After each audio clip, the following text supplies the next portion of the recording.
بسم الله الرحمن الرحيم. اللهم صل وسلم وبارك على سيدنا محمد وعلى آله وصحبه أجمعين. نعمل النهاردة إن شاء الله فتة الكوارع. جبنا فتة الكوارع ونقعناها في مية بملح بليمون، سيبناها حوالي ساعة تنقع. بعد كده شطفناها كذا مرة لحد ما بقت المية بتاعتها نضيفة خالص.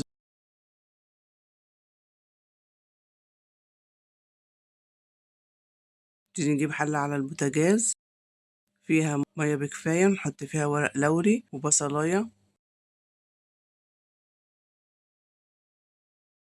بعد كده بنجيب فلفل اسود حب بنحطه في المية. ما بحبش انا بحط الفلفل الاسود مطحون عشان ما يغيرش لون الشوربة، بحب احطه صحيح. بعد ما تغلي المية بالفلفل والورق اللوري بنزل بالكوارع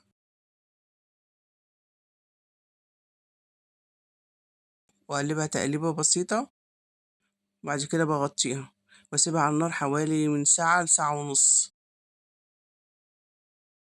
بعد حوالي ساعة أو ساعة ونص بروح طافية عليها واسيبها متغطية لحد ما تبرد خالص. بعد تاني يوم بنملى الحلة مية ونحط نعلق عليها تاني لمدة حوالي من ساعة لساعة ونص تغلي. وبعد كده بنطفي عليها، وقبل الأكل بحوالي ساعة بنزودها مية بنولع عليها تاني لمدة برضو ساعة بنكون استوت تماما.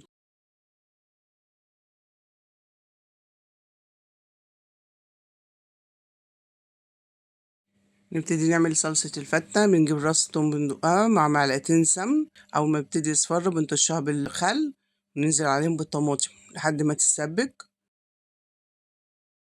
بعد كده بنجيب حوالي رغيف عيش بنحمصه بمعلقة سمنة، نحط عليه شوية من الصلصة. وبعد كده بنكون مجهزين رز أبيض بنحطه فوق العيش. بعد كده ننزل عليه بمعلقتين أو بكبشتين شوربة ونقطع الكوارع قطع صغيرة بعد ما نخليها من العظم وننزل عليها بالصلصة.